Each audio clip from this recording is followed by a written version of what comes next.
Assalamualaikum warahmatullahi wabarakatuh. Perkenalkan, nama saya Agustina Tobo dengan NIM 253410005. Saya akan menjelaskan tentang adaptasi intrauterin dan ekstrauterin sistem kardiovaskuler pada bayi baru lahir. Pengertiannya yang pertama adalah adaptasi intrauterin sistem kardiovaskuler. Adaptasi intrauterin adalah keadaan dan cara kerja sistem kardiovaskular janin selama masih berada di dalam kandungan, ketika paru-paru belum berfungsi sebagai organ pertukaran gas. Adapun ciri-ciri: oksigen dan nutrisi diperoleh dari plasenta melalui tali pusat. Paru-paru masih berisi cairan sehingga pembuluh darah paru memiliki resistensi atau hambatan yang tinggi. Sebagian besar darah tidak melewati paru-paru tetapi dialihkan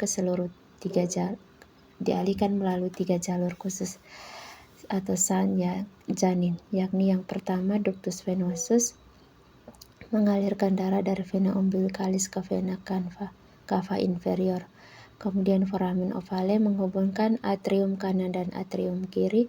Kemudian ductus arteriosus menghubungkan arteri pulmonalis dengan aorta. Tekanan di sisi kanan jantung lebih tinggi daripada sisi kiri karena resistensi paru yang tinggi. Adapun gambar sebagai berikut. Yang kedua, adaptasi ekstrauterin sistem kardiovaskular adalah perubahan fungsi sistem kardiovaskular yang terjadi setelah bayi lahir agar dapat hidup mandiri tanpa bergantung pada plasenta. Ada perubahan yang terjadi, yakni bayi mulai bernapas hingga paru-paru mengembang, pembuluh darah paru melebar dan resistensi paru menurun, kemudian aliran darah ke paru meningkat untuk pertukaran oksigen, kemudian tali pusat dipotong sehingga hubungan dengan plasenta terputus. Kemudian tekanan di atrium kiri menjadi lebih tinggi daripada atrium kanan sehingga foramen ovale menutup secara fungsional. Kemudian ductus arteriosus menutup secara bertahap dan kemudian menjadi ligamen, dan ductus venosus juga menutup karena aliran darah dari plasenta berhenti.